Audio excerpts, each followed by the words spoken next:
Otep Assimi Goïta, Otep Choguel Kokala Maïga, c'est toujours moi, Doumbia Fakoli Doumbia, malien d'origine, sénégalais d'adoption, panafricaniste par conviction et citoyen du monde noir par devoir de combat. Je suis un fidèle de nos ancêtres seulement. Je ne connais pas d'ancêtres d'autres peuples. Voilà pourquoi on dit de moi que je suis un mécréant, un cafre, mais j'assume, je suis fier d'être un mécréant et un cafre. Je ne connais que nos ancêtres seulement. Je ne connais pas les ancêtres des autres peuples. Assimi Goïta, Choguel Kokala Maïga, mon intervention de ce jour sera très courte. C'est une réponse à la mauvaise foi, à l'hypocrisie, à l'ingratitude de la France, dont beaucoup de dirigeants prétendent que nous sommes ingrats parce qu'ils ont perdu 53 personnes en défendant le Mali. Assimi Goïta, Choguel Kokala Maïga, ce livre est le premier que j'ai écrit en 1983. Il est intitulé Mort pour la France.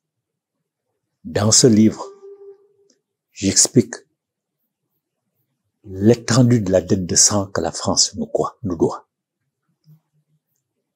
D'abord, Blaise Diagne, député du Sénégal, ça est des 4 communes de Dakar, qui sont les seuls considérés comme des ressortissants français. Blaise Diagne, d'abord lui, en 39-45, a mobilisé des jeunes à peine sortis de la case de l'homme, dont certains n'ont même pas eu l'occasion de se marier. Après lui, en 39-45, Félix Iboué, gouverneur de l'Afrique équatoriale, a fait la même chose. Il a mobilisé des jeunes à peine sortis de la case de l'homme, dont plusieurs n'ont pas été mariés. Donc, durant les 2 guerres mondiales, des dizaines de milliers de nos ancêtres ont été acheminés sur le champ de bataille.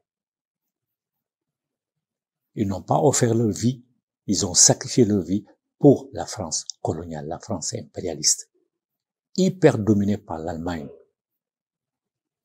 C'est grâce à eux en partie, et aussi grâce aux alliés de la France, notamment les États-Unis, que la France a pu se libérer. Nos ancêtres ont subi tous les supplices. Les Allemands, sachant que plusieurs d'entre eux étaient invulnérables aux balles, les Allemands faisaient coucher les prisonniers et faisaient rouler leurs chars de combat sur eux pour les tuer. Voilà ce que faisaient les Allemands. Les Français le savent, les historiens français le savent, mais ils le taisent. Donc il y a plusieurs dizaines de milliers de nos ancêtres qui sont morts pour défendre la France. Et la France aujourd'hui se permet, parce qu'elle a eu 53 morts, se permet de nous traiter d'ingrats. Qui est ingrat dans cette affaire-là?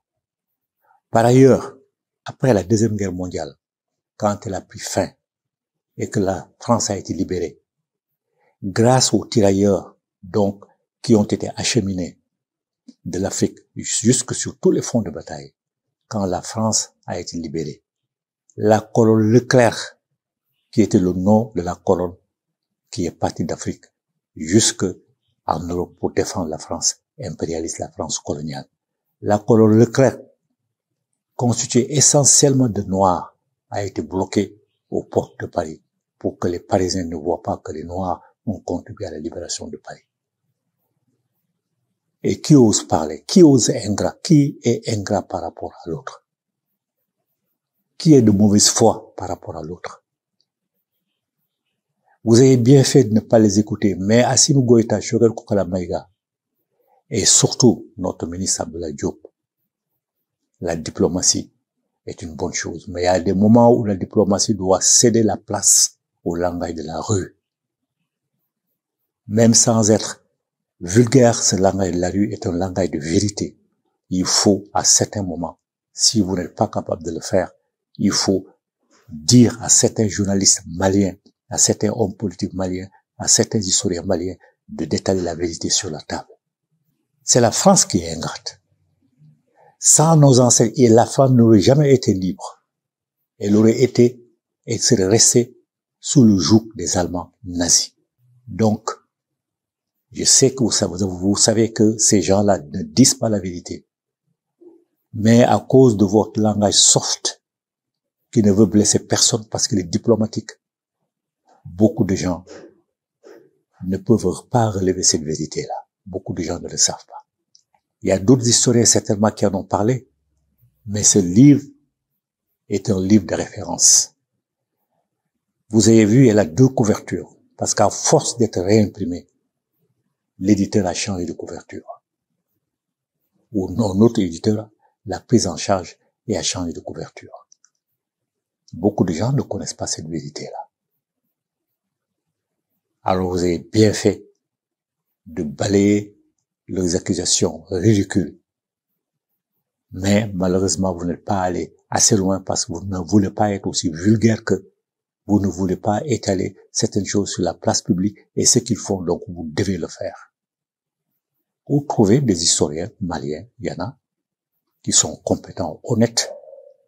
Trouvez des hommes de presse maliens qui sont compétents, qui sont honnêtes pour battre cette campagne-là et montrer à la France que si il y a quelqu'un qui est ingrat, c'est bien la France qui est ingrate.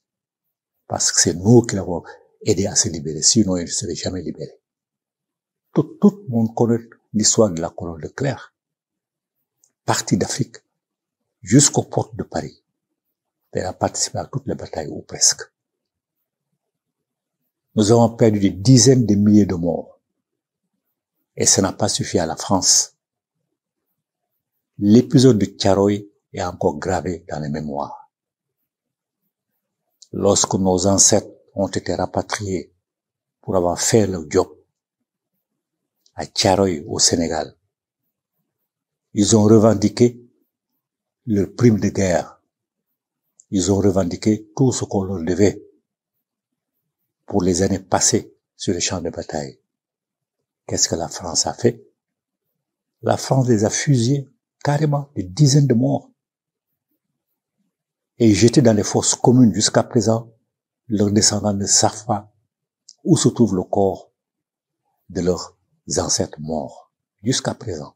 Et c'est cette même France-là, par la bouche de certains de ces dirigeants, qui viennent nous dire que nous sommes ingrats, parce que leurs soldats sont venus ici et ont perdu 53 de leurs membres. Ils l'ont perdu. Il faut bien sûr s'incliner sur leurs morts, sur leurs cadavres. Mais ils ont perdu cette guerre parce que c'est la France qui n'a pas fait son travail. La France a joué un double jeu, interdisant à l'armée malienne d'aller dans certains endroits et en fournissant les armes nécessaires aux terroristes qu'elle est censée combattre. Là, c'est de l'ingratitude, au summum de l'ingratitude. Hollande, bien sûr, a reconnu cette histoire-là. Mais c'est Hollande qui l'a reconnu. Ce n'est pas la France qui l'a reconnu. Jusqu'à présent, la France n'a pas fait son mea culpa. Donc, ce que je voulais vous dire et que vous savez déjà, c'est que c'est la France qui est ingrate. Nous n'avons jamais été ingrats. C'est la France qui est ingrate. La France est fausse comme un sou percé. Personne n'en veut.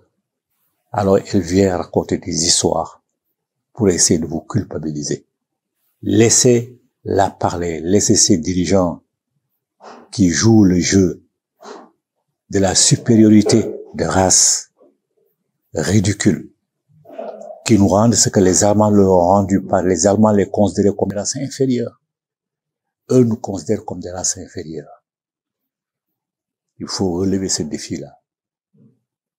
Vous devez le relever pour tout le Mali matriote, pour toute l'Afrique matriote, pour toute la diaspora matriote.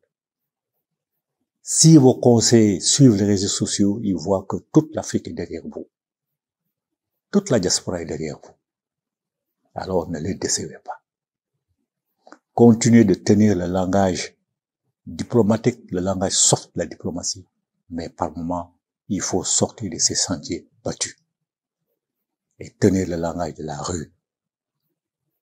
Certainement, vous tous, vous êtes passés par là quand vous êtes des enfants. Vous êtes bagarrés. Vous avez refusé les insultes ou vous les avez rendues. Il faut de temps en temps faire pareil pour faire taire cette France prétentieuse qui doit quitter notre territoire le plus rapidement possible. Donc c'est ce que je voulais vous dire. Voilà pourquoi cette vidéo ne sera pas longue. Elle consiste seulement à contribuer avec les autres à répondre à cette France arrogante, menteuse, truqueuse, hypocrite. Mort pour la France, ce sont nos ancêtres qui ont libéré la France. C'est grâce à nos ancêtres que la France peut aujourd'hui se prétendre être un pays libre. Et soit dit en passant, le régime financier que l'Allemagne avait pratiqué sur la France au moment de sa domination, c'est le même régime financier que la France nous applique par le biais du CFA. Voilà pourquoi il faut très vite sortir de cette monnaie coloniale, de cette monnaie insultante. Il faut en sortir. C'est ce que je voulais vous dire aujourd'hui. Je resterai avec vous toujours à 101%, comme toute l'Afrique matriote, comme toute la diaspora matriote. Nous sommes avec vous à 101%. Donc, tenez bon, parce que vous êtes les précurseurs dans la libération totale de l'Afrique. Je vous l'ai déjà dit, je vous le répète. Que nos vénérables ancêtres continuent de vous inspirer la pensée juste, la parole juste, l'acte juste et courageux. Vie, santé, force. Amen, amen, amen, amen.